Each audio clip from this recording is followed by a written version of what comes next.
Coming to you straight from the Rio Grande and beyond. Broadcasting to the four corners of the globe. So grab your seat, your coffee, or your sundowner. Okay, everybody, here we go. On point, as always. This is Gloves Off. Gloves Off.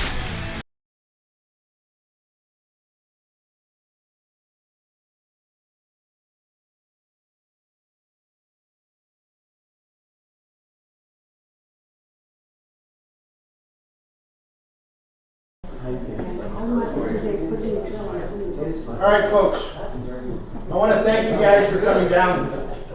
And the reason we're doing this on Gloves Off and also Penal Code 2503 from San Antonio is everybody here loves their family, loves Texas, and loves America.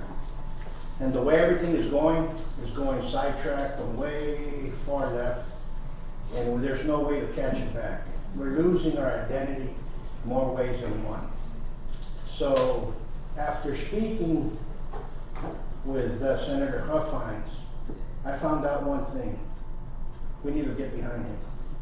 On one issue alone. And that issue was that he wanted 50-50 co-parenting because number one, we need to protect our kids. They're stealing them from us left and right, and they're doing so with our judicial systems. And that's just the way it is. For our guest and our honoree, Senator, would you please come up here and give them nice words? Of course, thank you. Appreciate it. Thank y'all for having me. Welcome, Patriots. Welcome. Well, what I thought I would start with is tell you a little bit about a little bio on me, and then we can. I'm going to tell you a little bit about my experience in Austin and the Texas Senate. So I'm going to tell you some stories you've never heard and never will hear, because we've got an unwritten rule almost in the state that you don't rat out your coworkers. But it doesn't bother me. It doesn't bother me at all. But then I'll tell you about the campaign and how the campaign's going and how I'm going to win. And then I want to, of course, hear from you guys. I came to Laredo to hear from you, what's important to you. And also, just to let you know that I know that South Texas has been neglected by the Republican Party forever, really, since we've had a Republican Party. And I'm not going to do that. My campaign, we're focused on South Texas, and we're focused a lot on all of South Texas, or San Antonio South. And we're going to intend to work this market. I've been to Uvalde 3 times now. I've been to the border area 2 to 3 times. This is my fence switch area. So anyway, I'm focused on it. Well, let me just start out by saying that I'm a 5th generation Texan. I was born in Dallas, Texas, grew up in the Metroplex. I'm a God-fearing, God-loving patriot. And that's really my background. On the personal side, the best thing that happened to me was 34 years ago. My beautiful, perfect wife, Mary Catherine. She usually travels with me, but she's not here. She's taking care of her mother right now. And we have 5 children, and I've been very fortunate and blessed with them. 4 boys and a girl. And the 4 boys are all Eagle Scouts, all successful. And my daughter just getting ready to have her second baby, so I'm a grandfather now 3 times. It'll be 4 times in 19 months. And so it's a new chapter in my life. It's very exciting, of course. And they all went to college and all were successful. But I do lean on them. They will be working with me as surrogates across the state to campaign. I've been active and interested in politics my whole life.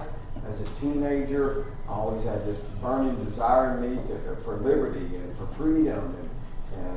And so I studied on that and helped candidates over the years in the Republican Party. I've been a delegate to about 10 state conventions and 3 national conventions. But it was in 2013 I decided to quit yelling at the TV and run for office. And I beat the Republican in the primary in Dallas. He was been there 25 years, incumbent, and I knocked him out in the primary heads up with no runoff. And so I was in the Texas Senate from 14 to 18. I got knocked out in Dallas County in 18 by a Democrat when Democrats took over the rest of the county that they didn't already have.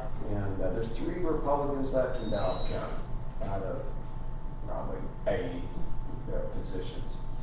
But let me just tell you real quick, in the Senate, I was proud of the fact that, according to the Secretary of the Senate, I'm the only elected office holder in the history of the state of Texas that never took one dime from the state of Texas. No pay, no pension, no health care, no travel vouchers, no per diem, nothing. I never took a penny. I didn't even use their office furniture. And I say that because it's real important to me. I never wanted to work for the government. I only worked for the people that hired me. That's going to be the same as your governor. I will never take a penny from the state, no salary, no nothing, no pension, anything from the state of Texas. I'm not in this campaign to get a new career. I've already got a great career. I've already got a great family. I've got a great wife. So I'm not interested in it for that. I'm interested in it for what's best for Texas. And it is, of course, a sacrifice for me. But I'm doing the job because the job's just not getting done. And I'm here to save Texas. Also in the Senate, I uncovered the largest political corruption scandal in modern Texas history. It was in Dallas County. It was an obscure government agency with an elected board. And they were really elected. It had 3,000 employees. It had a $110 million annual budget. And the more I dug into it, which wasn't very hard to do, the more I found out how much money they could really steal from taxpayers. When I say it was the largest political corruption scandal, that's defined as how much money elected office holders could steal from taxpayers. And it was tens of millions. It wasn't just a few $100,000.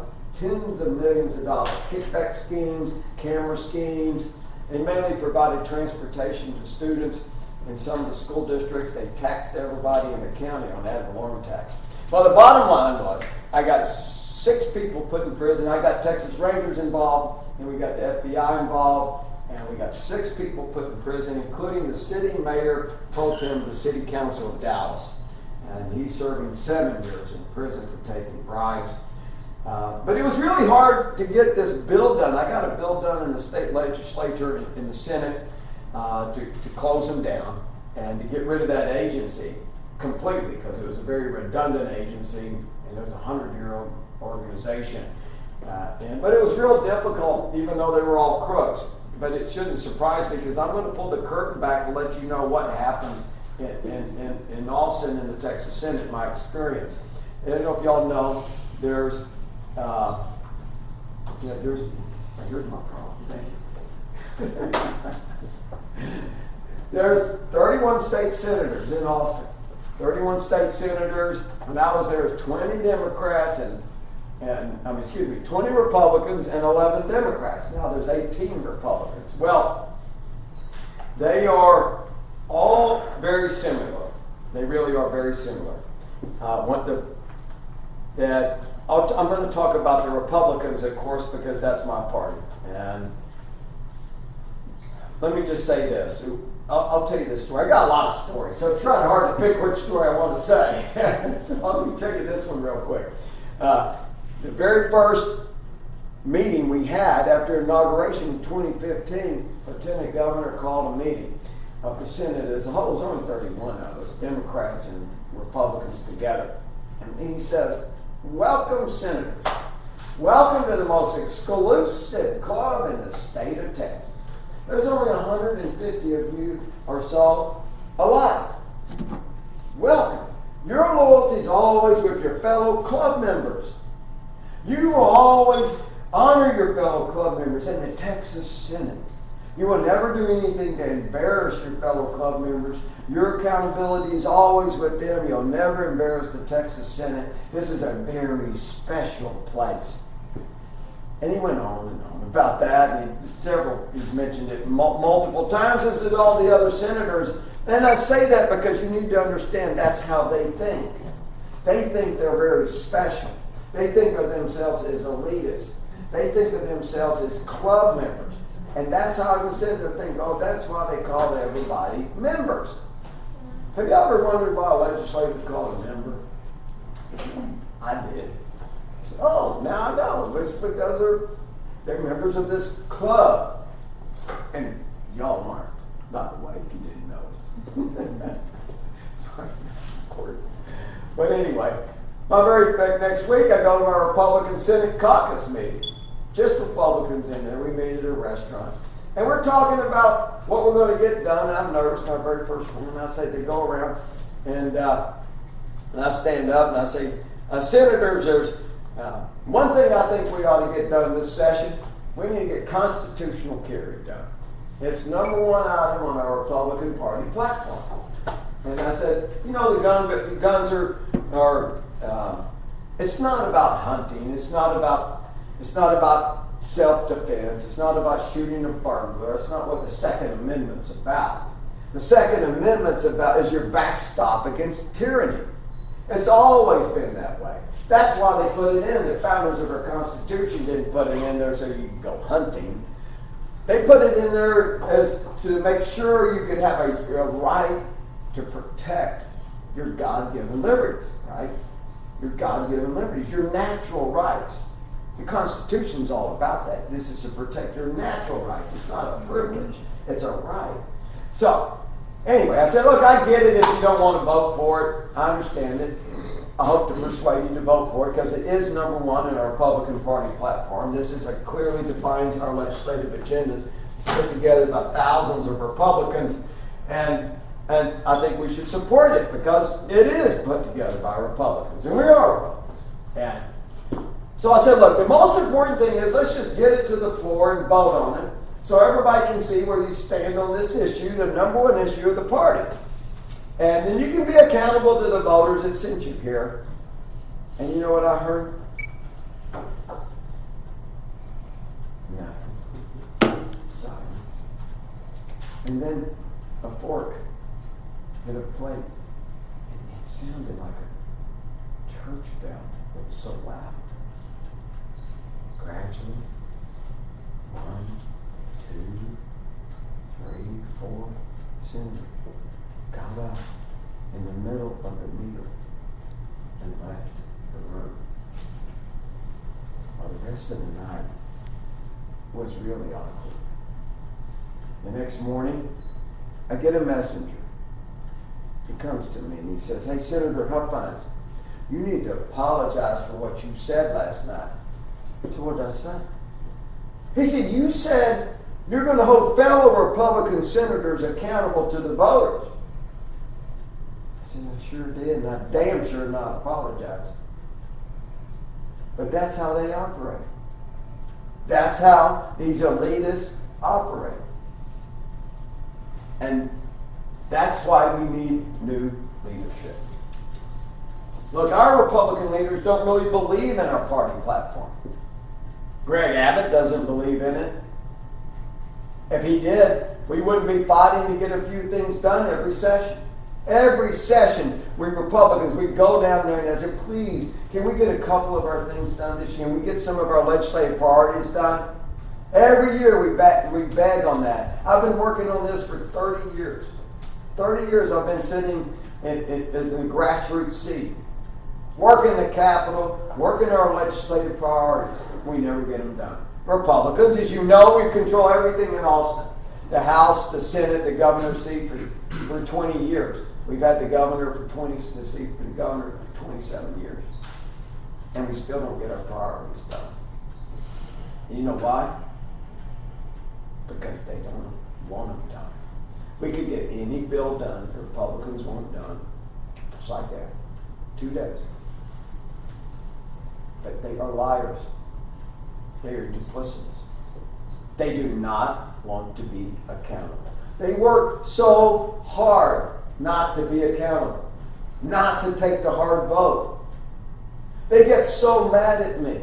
When I was down there in Austin, I got cussed at and screamed at more when I was in Austin, those 2 sessions, those 4 years in the Texas Senate, than I've ever been cussed at or screamed at in my life. All because I want to hold them accountable. I want them to vote on the franchise tax, to phase it out. I want them to vote on constitutional carry. Everything's decided behind closed doors.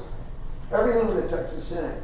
You know how many bills came to the floor of the Texas Senate in the 2 sessions I was there that did not pass? 0. It's all for show. It's a big hustle. All the debate on the floor is not real. They already know where the votes are. They know what the votes have already been counted. And it's all about leadership.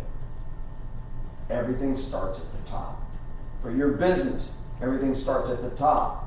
For your life, to run your family, everything starts at the top, with the parents. We have no leadership from our governor. The House fights at the Senate fights at the House, of course, vice versa. The governor is supposed to be the leader of the Republican Party. He's supposed to be the leader of the state of Texas. And he's not. He's nowhere to be found. I mean, just look at the issues. I don't think I'm any different than most Republicans or most Texans. We're tired of being lied to. We're tired of the broken and empty promises. I mean, do you think the border's secure? No. Are your property taxes going down? No. Do you think we have confidence in our elections? No. No, and I could go all the way down the list. Do we have term limits? Do we have school choice? We can just keep going on and on all the way down. We don't have any of that. But every year we're promised that. Abbott's promised us property tax relief since he's been breathing. My opponent is 31 year in elected office, 31-year career politician. While he's sitting on the Texas taxpayer payroll, I've been creating thousands of jobs in the state of Texas. I'm a business guy. I'll be the first business person to sit in the governor's seat since 1982. We just have a different way of seeing things. I see things as a problem, and I want to solve the problem.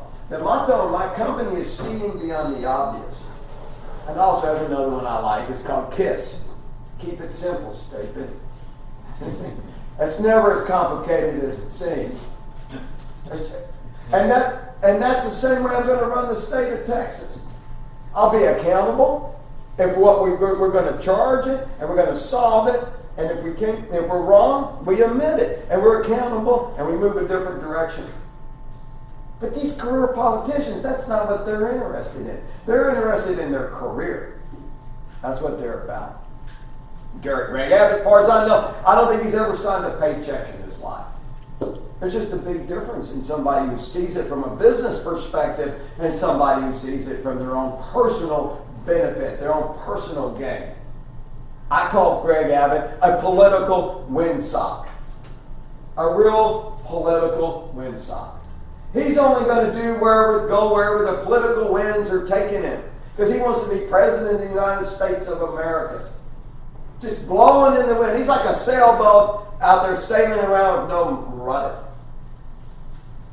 Look, I've got the solutions. And I've got to the main issues that I just said. Those are the 3 campaign issues. And I've got the courage to implement those solutions. It's about courage. Courageous leadership. Leadership. No excuses.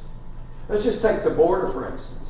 I've got a great border plan. I think I'm the only candidate that's ever run for governor or ever been governor or ever really any statewide office that's got a clear plan to secure the border. I came out and announced the campaign. We announced our campaign on May the 11th. I put it up on the website. And of course, he took some of it off the website, which is fine because it's still good for Texas. But my border plan's not that complicated. I'm going to finish Trump's wall, and I'm going to build it over hundreds of miles of the Texas border, wherever it's needed. I feel like we're going to need to spend about $2.5 billion to get that done. So my opponent said he's going to build a wall, and then he's had a GoFundMe site. And I went and looked at his wall. So one reason I'm down here is, of course, paying attention to the border. And it's a chain link fence. It's about 400 yards long. That's Greg Abbott's wall. My wall's going to be beautiful, tremendous. It's going to be tremendous.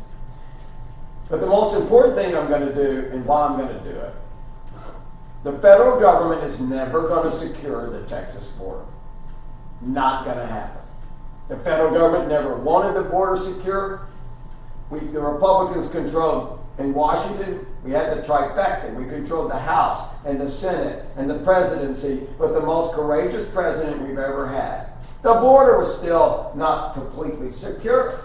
It wasn't. The federal government's never going to do it. The only hope we have of securing the border is of a courageous governor of Texas. That's it. That's why this is such an important election. I say this is the most important election in the country in 22 for that very reason. I'm going to use the United States Constitution that I hold dear and close to my heart. I swear an allegiance to uphold that, and I mean it. But in Article 1, Section 10 of the United States Constitution, it clearly gives the states the authority to defend themselves against an invasion. If you read it, no one would have been difficult to get the states to join the Union if they were worried, if they knew the federal government would never come to their rescue, if they had a problem, if the French invaded South Carolina. Well, of course, South Carolina's got an opportunity to defend itself.